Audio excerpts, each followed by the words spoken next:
Et on finit entre filles, entre femmes avec, vous les connaissez, Diana Egby, soprano et créatrice du festival Musica. Bonsoir Diana. Bonsoir Chloé. On est très content de te retrouver. Merci. Et Laurence Juelvock, vous êtes la châtelaine du château de Malicorne. Oui. Vous détenez les clés et vous accueillez Musica du 30 juin au 3 juillet. Oui. Vous avez eu envie de mélanger les belles pierres de votre patrimoine, de ce beau château à Malicorne-sur-Sarthe. Bon, jusque-là, je pense que tout le monde avait deviné.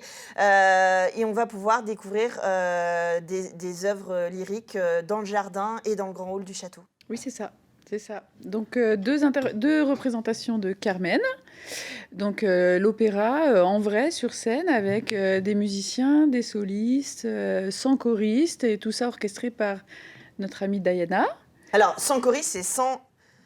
Il y a une centaine de choristes. Une centaine de choristes. Un orchestre, etc. Alors, avant de parler de ce qui va se passer sur scène, Oui. en fait, le décor, du coup, tout y est. On a le décor du château, on a une œuvre mondialement connue, géniale, une sorte de show musical lyrique, donc on en prend plein les mirettes, plein les oreilles. Finalement, ça doit être le rêve absolu en tant que châtelain de pouvoir refaire ces fêtes comme on imagine qu'à un moment elles étaient dans les années fastes. Oui, c'est ça, c'est ça. Nous, on aime beaucoup la musique classique, on aime beaucoup l'opéra, et on a à cœur de faire vivre le château, de faire découvrir l'art lyrique qui est magnifique aux Malicornais, mais à tous les Sartois finalement, à tous ceux qui peut-être n'ont pas l'habitude d'ailleurs d'écouter l'opéra, parce que ça peut paraître un peu ésotérique comme ça. Oui, et puis tout le Val de Sarthe, parce que c'est vrai que pour ceux qui ne viennent pas musicalement, qui n'écouteraient jamais culturel et qui ne sauraient pas tout ce qui se passe dans le Val de Sarthe, eh ben, vous pouvez vous arrêter là au château, qui ouvre ses portes l'été pour les visites, mais c'est votre demeure, donc évidemment, on ne peut pas toujours venir chez vous, hein, voilà, il faut quand même être invité. Et puis, on découvre quand même quelques pièces, quelques salles quand on fait les visites estivales, mais c'est vrai que là, vous ouvrez pour des concerts, donc c'est une autre façon de faire découvrir le patrimoine. Et finalement, il y a du lien entre la musique et l'architecture et l'histoire, la grande histoire. Oui, oui, c'est ça, c'est ça. Donc le château est ouvert effectivement tout l'été aux visites. Il y a 40 dates à partir du 1er juillet. Et puis on commence finalement notre saison estivale avec ce beau festival.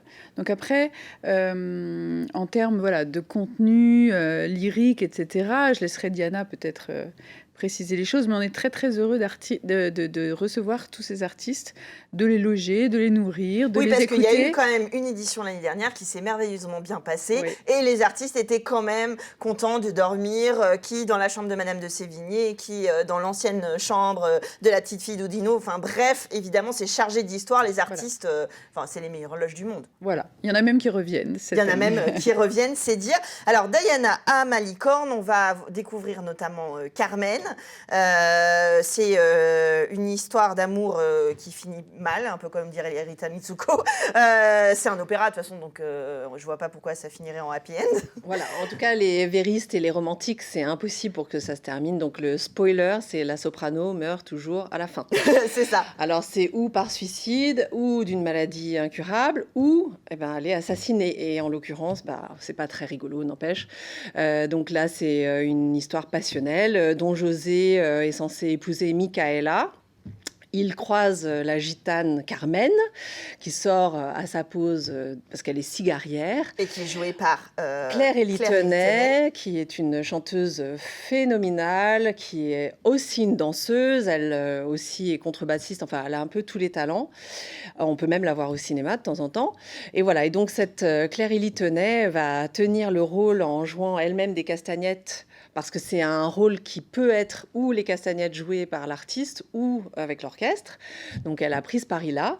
Et puis, vous allez voir, c'est normal qu'il tombe sous le charme de Claire Elittenet, parce que c'est juste une bombe, très concrètement. Et voilà, malheureusement, il va laisser tomber Micaela. Et c'est intéressant parce qu'il y a un trio des cartes. Et en fait, avec les gitans, on a l'habitude de vraiment croire au destin. Et il y a beaucoup de gens qui ont osé dire que c'était même un un suicide préparé.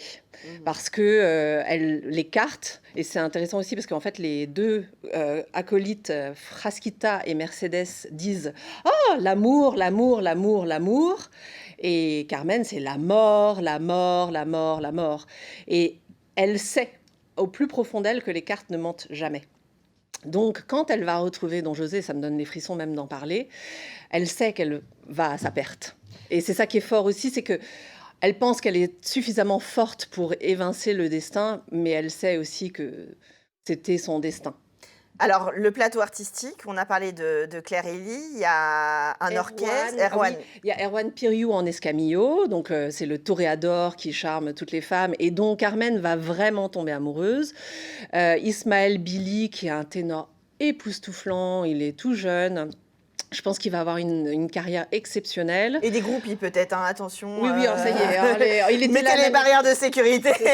Ismaël Billy débarque, oui, vous le voyez, voilà. Il était là l'année dernière et c'est vrai qu'il était assez et il apprécié. chante très bien, ne parlons pas évidemment. C'est ça. Et puis on a Servane Brochard, qui est une jeune chanteuse que j'aime beaucoup, qui va être l'un des prix 2022 pour Musica. Donc elle va quitter cette expérience avec le rôle de Frasquita. Ensuite, on va en parler très brièvement, on refait Carmen le 6 pour Tarmac, mais on aura l'occasion d'en parler une autre fois. Et puis, elle fait Micaela à ce moment-là. Moi, je serais Carmen, parce qu'en fait, il fallait que les gens aient envie de voir les deux concerts. Bien sûr, donc il y aura un concert le 6 juillet pardon, au Jardin de Tessé au profit de Tarmac. Donc là, c'est pendant Musica Le Mans. On en reparlera la semaine prochaine, mais vous pouvez d'ores et déjà aller sur le site de Musica Le Mans, prendre vos places. Et pour le concert de Carmen à Malicorne, mais vous pouvez aussi revenir parce que le Carmen de Tarmac ne sera absolument pas le même. Ce n'est pas la même Carmen, ce n'est pas la même Micaela. Et je voulais juste préciser aussi que donc, si vous voulez le voir en grande pompe, avec des costumes qui, en fait, Laurence Juel-Vogue ne l'a pas dit, mais c'est elle qui encadre les costumières. Donc, et c'est vraiment des costumes d'époque. On va voir vraiment Carmen comme on pourrait le voir à l'opéra.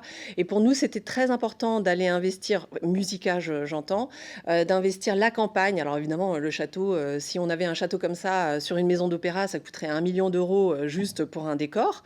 Là, en l'occurrence, on peut aller, si on habite Malicorne, à quelques mètres de chez soi, et si on n'est pas loin, on peut prendre la voiture, on est à 30-40 minutes du château, et ça évite quand même de monter dans un TGV, de dormir à Paris, etc.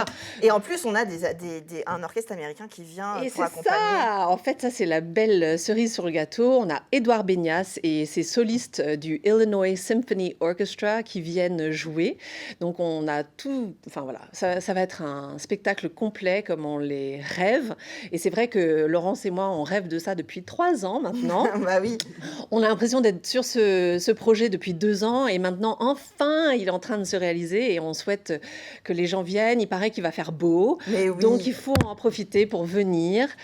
N'hésitez pas à acheter nos places tout de suite. C'est ça. Alors, vous allez sur le site de Musica Le Mans ou sur le site du château de Malicorne si vous n'avez pas encore été complètement convaincu. En tout cas, allez sur le site LOASO. Ce sont encore une fois des associations qui portent les projets, donc allez payer vos places, vous pouvez même devenir mécène, vous particuliers, vous entreprises en Sarthe, très rapidement parce que j'ai déjà dépassé le temps. On a aussi 2 soirées dans le hall de concerts un peu plus intimistes et là c'est le grand hall qui reprend son rôle pour accueillir des spectacles un petit peu plus intimistes, mais on peut quand même tenir pas mal de personnes. Il y a deux soirées de gala d'opéra, donc la première soirée, le jeudi soir, ce sera des opéras italiens et le samedi soir, des opéras français.